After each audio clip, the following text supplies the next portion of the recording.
ஸ்ரீராமபிரான் வாழ்க்கை வரலாறு. ஸ்ரீராமர் என்றும் ஸ்ரீராமச்சந்திர மூர்த்தி என்றும் அழைக்கப்படும் ஸ்ரீராமபிரான் மகாவிஷ்ணுவின் அவதாரம். மேலும் அவர் உலகம் முழுவதும் உள்ள இந்துக்களால் பரவலாக வணங்கப்படுகிறார். ராமபிரான் ஒரு பரம புருஷராக கருதப்பட்டாலும் அவதார காலத்தில் தனது சக்திகளை அவர் தேவையில்லாமல் பயன்படுத்தவில்லை. அவரது நல்ல குணங்களுக்காக அவர் பாராட்டப்படுகிறார்.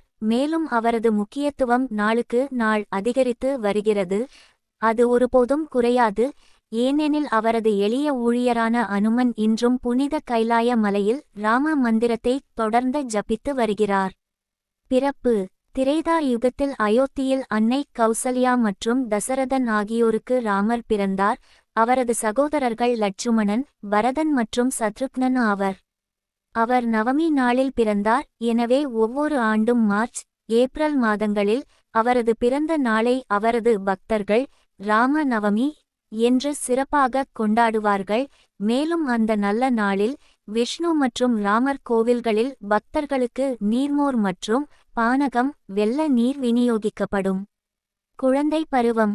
சிறுவயதில் ஸ்ரீராமர் கிருஷ்ணரை போன்றே விளையாட்டுத்தனமான செயல்களைச் செய்தார். விளையாட்டாக தன் வேலையாட்களிடம் தன் வில்லை கொண்டு மணல் உருண்டைகளை விட்டு அவர்களை பார்த்துச் சிரிப்பதை வழக்கமாக கொண்டிருந்தார். பிறருக்கு இன்பம் தர வேண்டும் என்பதற்காகவே இவ்வாறு செய்திருக்கிறார். உடல் ரீதியாகவோ வாய்மொழியாகவோ யாரையும் காயப்படுத்தியதில்லை. ஒரு முறை கூன் விழுந்த நிலையில் இருந்த பணிப்பெண் மந்தரையை பார்த்தான். ராமபிரான் அவளது உடலில் இருந்த வளைவை அகற்ற விரும்பினார். எனவே அவர் தனது வில் மூலம் அவள் முதுகில் மணல் உருண்டைகளை வீசினார். அவன் நல்ல அர்த்தத்தில் அதைச் செய்திருந்தாலும் மந்தரை ராமனின் செயல்களைப் பற்றி தவறாக புரிந்து கொண்டான். குழந்தை ராமன் தன்னை அவமதித்துவிட்டதாக அவள் நினைத்தாள். எனவே அன்று முதல் அவள் அந்த தெய்வீக குழந்தையை பழி வாங்க துடித்தாள். அதன் காரணமாக அவள் தந்திரங்கள் செய்து ராமனை காட்டுக்கு அனுப்பினாள். இளம் பருவம். ராமபிரான் சிறுவயதிலேயே மிகவும் படிப்பறிவு மிக்கவர். முனிவர்கள் மற்றும் வேத பண்டிதர்களிடமிருந்து அனைத்து வேத பாடங்களையும் கற்றுக்கொண்டவர். மேலும் அவர் அனைத்து பாடங்களையும் விரைவாக புரிந்து கொண்டார். ரிஷி விஸ்வாமித்திரருடன் காட்டுக்குச் சென்று அசுரர்களை கொன்றார். அவரது சிறந்த வீரத்திற்காகவும் வில்வித்தையில் அவரது நல்ல திறமைக்காகவும் ரிஷி விஸ்வாமித்திரரும் மற்றவர்களும் அவரை பாராட்டினர். திருமணம் மற்றும் நாடுகடத்தல். விசுவாமித்திர ரிஷியின் விருப்பத்தை ராமர் நிறைவேற்றிய பின்னர் அவரை விஸ்வாமித்திரர் விதேக ராஜ்யத்திற்கு அழைத்துச் சென்றார். இது பக்தியுள்ள மன்னன் ஜனகனால் ஆளப்பட்டது. விஸ்வாமித்திரரின் அறிவுறுத்தலின்படி ராமர் சிவதனசு என்ற தெய்வீக வில்லை உடைத்து சீதையை திருமணம் செய்து கொண்டார். திருமண வைபவத்தின் போது அவரது சகோதரர்களும் சீதையின் உறவினர்களுடன் திருமணம் செய்து கொண்டனர். மேலும் அவர்கள் முனிவர்கள், மன்னர்கள் மற்றும் தெய்வங்களால் ஆசீர்வதிக்கப்பட்டனர். இளவரசர்கள் அயோத்தி ராஜ்யத்தில் மகிழ்ச்சியாக வாழ்ந்து கொண்டிருந்தபோது பரதனின் தாயாகவும் தசரத மன்னனின் இரண்டாவது மனைவியாகவும் இருந்த கைகேயி தனது பணிப்பெண் மந்தரையின் தந்திரமான செயலின்படி தனது கணவர் தசரதனிடம் 2 வரங்களை கேட்டிருந்தார். முதல் வரம் தன் மகன் பரதனை அயோத்தியின் அடுத்த ஆட்சியாளராக்குவதும், இரண்டாவது வரம் ராமரை காட்டுக்கு அனுப்புவதும் ஆகும். அதை கேட்ட தசரதன் மிகவும் மனம் வருந்தி கைகேயியின் தீய செயலால் எப்படியோ அவள் யோசனையை ஏற்று தன் மகன் ராமனை காட்டுக்கு அனுப்ப சீதையும் லட்சுமணனும் அவனுடன் சேர்ந்து கொண்டு மூவரும் காட்டிற்குச் சென்றனர். மகனின் பிரிவை தாங்க முடியாமல் சிறிது நேரத்தில் தசரதன் மயங்கி விழுந்து இறந்தார். பரதன் காட்டில் ராமரையும் மற்றவர்களையும் சந்தித்து ராமரின் புனித செருப்புகளை தலையில் சுமந்து அவற்றை சிம்மாசனத்தில் வைத்து ராமரின் வனவாச காலத்தில் அயோத்தி ராஜ்யத்தை திறம்பட ஆளத் தொடங்கினான். வனவாசம். மந்தாகினி ஆற்றங்கரையில் அமைந்திருந்த சித்கூடத்தில் சில காலம் தங்கியிருந்த ராமர் முனிவர்களின் ஆசிரமத்தில் தஞ்சம் புகுந்தார். அப்போது ராமர் தனது தீவிர பக்தையான சபரியை சந்தித்து அவர் அன்புடன் வழங்கிய பழங்களை சுவைத்து அவருக்கு முக்தியும் அளித்தார். சில ஆண்டுகளுக்கு பிறகு கோதாவரி நதிக்கரையில் அமைந்துள்ள பஞ்சவடிக்கு ராமர் சென்றார். அங்கு ராவணனின் தங்கை சூர்பனகை ராமனை கண்டு காதல் கொண்டாள். ஆனால் ராமன் ஏற்கனவே சீதையை திருமணம் செய்து கொண்டதாக கூறி அவரது திட்டத்தை நிராகரித்தார். இதனால் சூர்பனகை சீதையை கொல்ல முடிவு செய்தார். இந்த காட்சியை பார்த்த லட்சுமணன் சூர்ப்பனகையின் மூக்கு மற்றும் காதுகளை வெட்டினார்.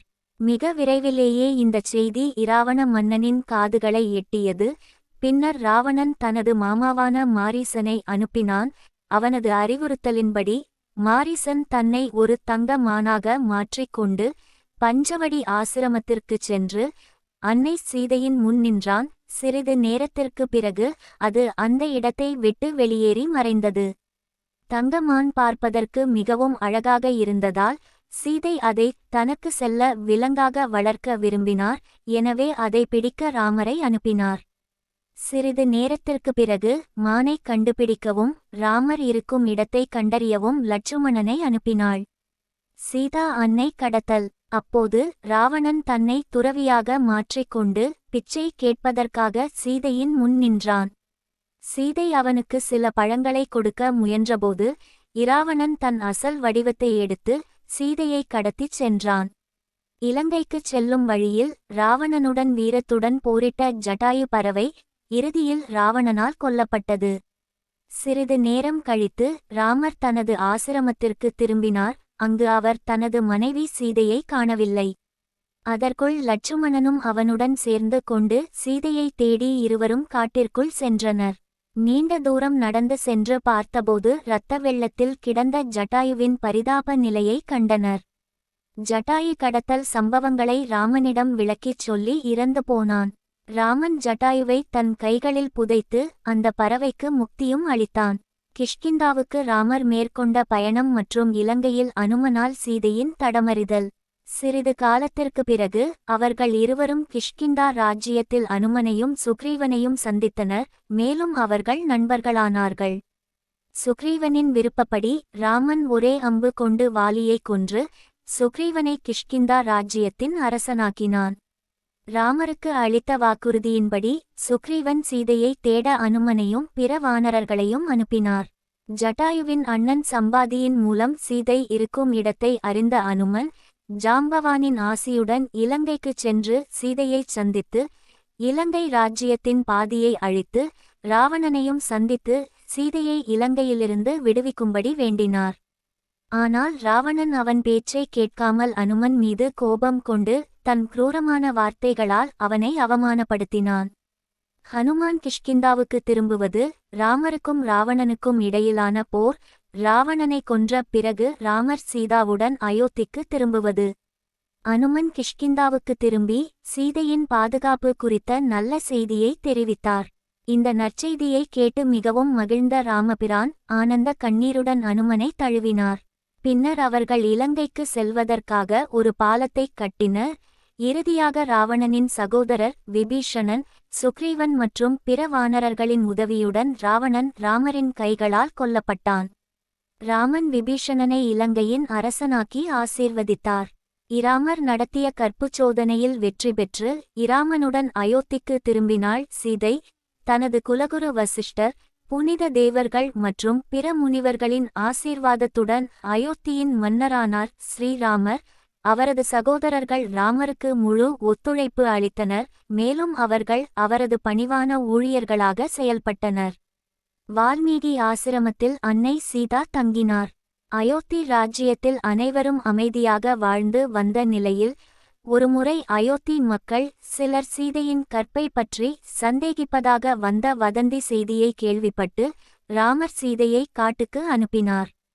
அங்கு சீதாதேவி வால்மீகி ரிஷியின் ஆசிரமத்தில் தஞ்சம் அடைந்தார்.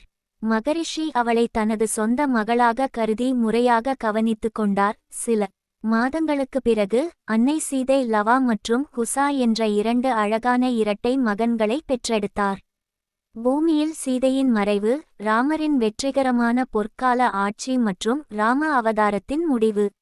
ராமர் மீண்டும் சீதையின் கற்பை சோதிக்க முயன்றபோது பூமித்தாய் ராமர் மீது மிகவும் கோபமடைந்து சீதையை தனது இருப்பிடத்திற்கு அழைத்துச் சென்றார்.